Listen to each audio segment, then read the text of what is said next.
NIL floodgates have completely opened and they're partially destroying football. It's not the players' fault. It is 100% on the NCAA for poor implementation. Now, last video we talked about Matthew Sluka, the UNLV quarterback who decided to redshirt because apparently some NIL requirements and promises weren't met. Now, we've had a few more developing things about him, the situation, as well as his agent. So we're going to talk about that. We're also going to talk about another UNLV player that's also sat down and is going to redshirt the season. His situation seems to be a little bit different, and it's more about the transfer portal. And then the USC defensive lineman who also decided to redshirt after a year and now 3 games in with USC. And we're also going to relate it back to D'Eriq King's 2019 sitting from Houston and staying out when they started terribly. So really compare, contrast, and give you guys an update. So first off, appreciate y'all supporting the last video. Again, it's a little different. We're getting deeper into college football news, right? News, reaction, different things like that. If there's any other content that you might be interested in, please leave that in the comments. Let me know. Please subscribe if you're enjoying these videos. Hit that little bell icon so you know every time I drop. It's gonna be a lot of stuff when we hit the weekend. Obviously, reactions to as many videos or as many games as I can. So stay locked in. Now, being locked back into this situation, UNLV running back Michael Allen announced a plan to redshirt the remainder of the season and enter the transfer portal. Allen transferred in from NC State this offseason. He was, I believe, the 4th leading rusher. Understand that the quarterback that redshirted is the #1 leading rusher. So that's just to put some things in perspective. And USC defensive lineman Bear Alexander plans to redshirt the remainder of the season as well. So we're going to get into a few of these things, a few details. First off, with this guy, again, it seemed to be more just touches. I hope I can find it, but here it is right here. Perfect. Look at me being prepared. So with him, as you can see, as the season went on, he was a pretty effective running back. But then when it got down to the 13th, it seems like none of his carries were there. Now, while I see where they're coming from, hey, maybe this might be a carry thing. At the same time, dog, you had 10 carries, then you had 8 carries, and then you had 1 game with no carries. I think that in a small case, and I get it, there's a lot of money out there in the NIL, and I'm going to be most of the time on the player side with their decision, making sure they get their money. But if we're going to justify this as not getting enough play time, a 65-yard performance, a 40-yard performance, and then 1 game without any touches, I don't think that really justifies completely just sitting out. So I'm hoping and I'm assuming that the story and the plot is going to get thicker because of the Matthew Sluka situation and things like that. So it seems to be that we're going to hop into this little situation too. And Allen made his decision more than a week ago, I'm told, by announcement day. Again, so a lot of people are speculating that it's a lot more of a bigger situation. He was averaging 5 yards a carry with limited action at NC State before transferring to UNLV. This is more than likely unrelated to Sluka and just purely being told that he'd be #1, then now have him at number 3 and 4. That is tough. That is very, very tough. But, you know, I feel like, I feel for him, right? I feel like that's a tough situation. And I hope that he can find something great when he goes out and ventures out. But at the same time, this is one of those few times where I'm like, man, we can't get together and win a game. Like we're a team. Sometimes you're not gonna get the carry. Sometimes you're not gonna get the touches. And it seems like they were fine giving you 10, giving you 8, and giving you that many carries when your quarterback is the leading rusher has got to be a decent amount, right? And he was the 4th overall leading rusher. And just for this long, elongated, especially if you get to the playoffs, college football season, when it looks like depth is probably the most valuable thing, right? I think people thought that just having a great transfers are, but now it's really about having those big stacked teams because it matters now. Back in the day, it didn't, because unless somebody got hurt, that's the only time it mattered. But now it's like you better have some people. The seasons are longer, people are transferring, and people are, of course, the regular injuries. So it's making it a very interesting situation. These teams are going to be coming in thin, and it's going to be interesting to see there. So that was this situation. Here is his actual tweet. After 3 games, I've decided to utilize my redshirt into the transfer portal. That whole situation, lots of craziness. But then right after that, this situation happens, right? And this is a USC defensive lineman who has been, who had been previously at Georgia. And he actually played a full year he played a full year at USC already. So here's a timeline. February 2021, he committed to Georgia. He decommits from Georgia in 2021 in June. Commits to Georgia again in October 2021. In 2022, enrolls at Georgia. 23 enters transfer portal to USC. Today intends to redshirt and enter the transfer portal. This dude is bag surfing, and I can't be mad at him because what are y'all gonna do to stop him? USC defensive lineman Bear, Alexander intends to redshirt. According to report, Alexander has played in all 3 of USC's games so far this season, recording 4 tackles in the process, as well as 1 quarterback hurry. His usage has declined from 2023 season, though potentially leading to some unrest. And you're going to see, of course, the phenomenal USC fans did not take this too likely because they showed that he's the reason why they lost that Big Ten matchup. Getting pushed around time is not a great time. It's definitely not a great look. So that was a little nasty. I think this is a little crazy of a situation. But again, it's not something new like we're going to talk about. We'll talk about D'Eriq King. Before we talk about D'Eriq King, I want to talk about the more detailed layers of this whole Sluka situation. Now, as the dust has settled, there's a few things that I didn't get to talk about in the video because I was making it so quickly. So to wrap up the whole Sluka situation, right?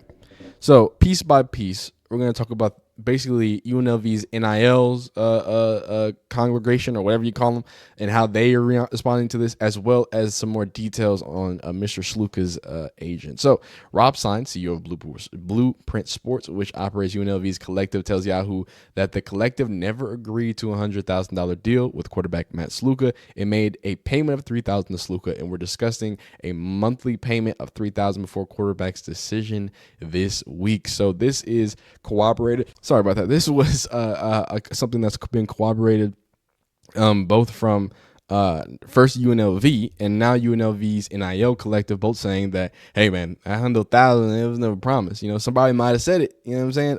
A terrible recruiter probably said something like that and promised you, but we didn't put it in paper, so really just protecting themselves there. Now, Matthew Sluka's agent, Marcus Cromartie of Equity Sports, first introduced himself via email to UNLV collective officials in late August. Sign says Cromartie wrote to his officials that he was seeking more NIL opportunities through collective for his client. However, Sign said Cromartie is not a registered agent in the state of Nevada. Because of this, he advised Cromartie, says Sluka, to discuss the situation directly with the coaching staff until Cromartie registers in the state. Sign says he has email exchange with Cromartie. So it's getting a lot more It's getting a lot more crazy. It's getting a little more it's getting a little more nasty when you talk about the full scope of things.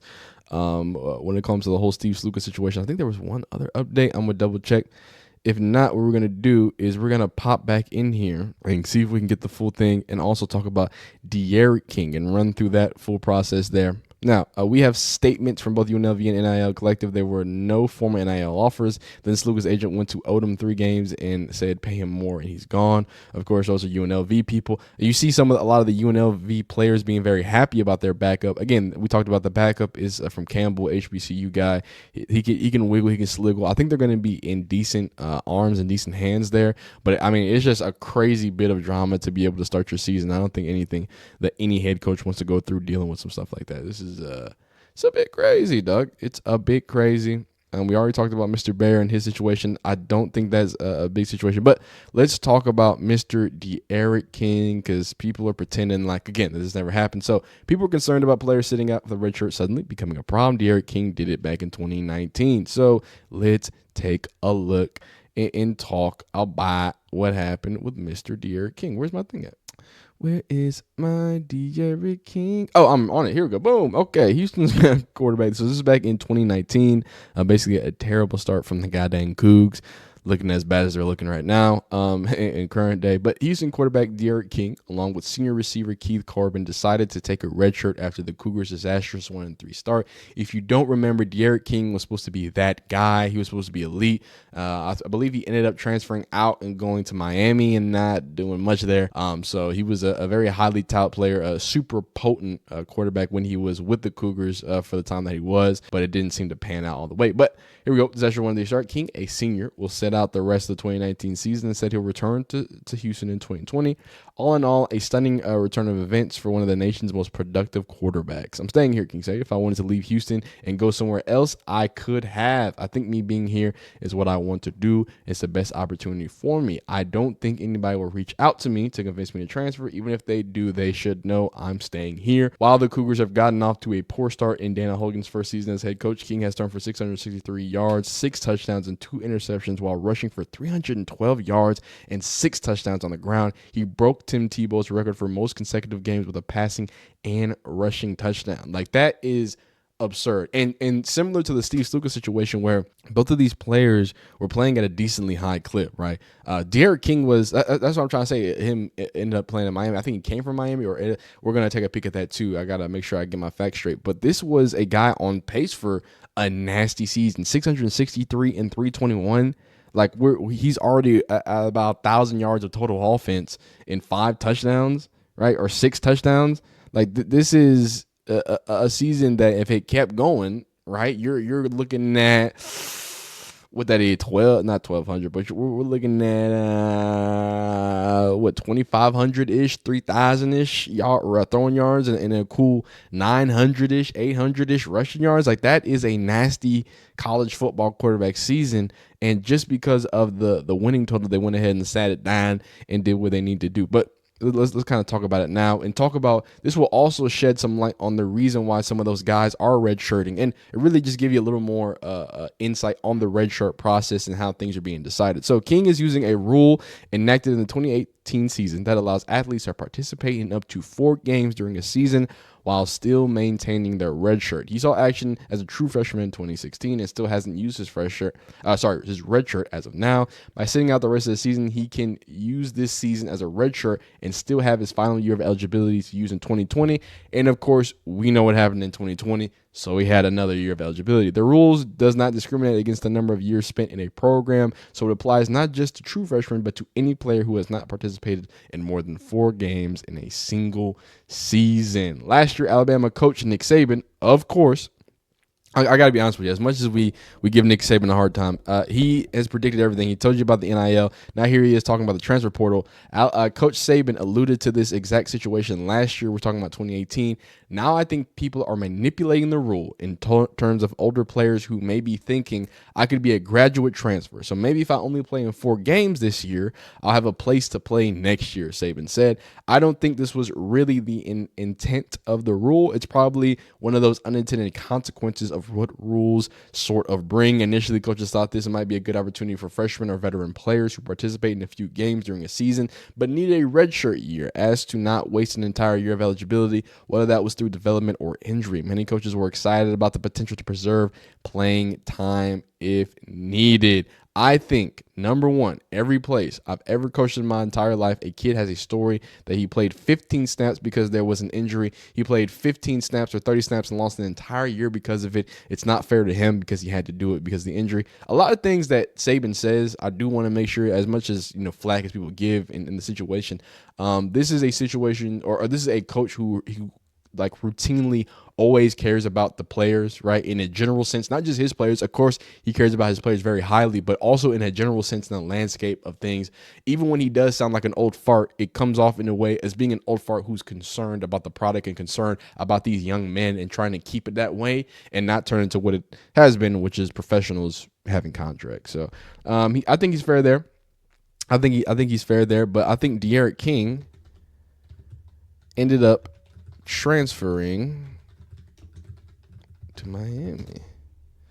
All right. D'Eriq King confirms transfer to Miami. Carried from Houston. Miami received significant boost for the 2020 college football season Monday as D'Eriq King confirmed he would transfer to the Hurricanes.